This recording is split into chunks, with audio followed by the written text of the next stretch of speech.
Asi no.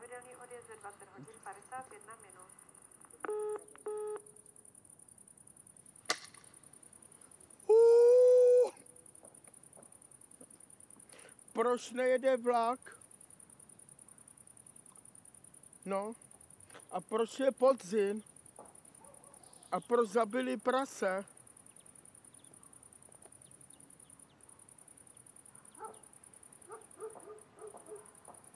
A proč byly povodně? No, konečně. No.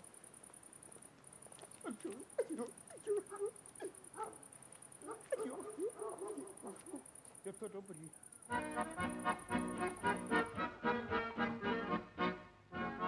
Děda naší chalupu po Němcích koupil v roce 1952. Jezdila jsem do Kytlic každé letní prázdniny. S dětma jsme sbírali skleněné drahokamy, které zbyly na zahradách po Němcích a německých sklárnách. Stavěli jsme si bunkry vedle těch opravdických z druhé světové války. Děda vždycky tvrdil, že Němci nechali u nás na půdě poklad.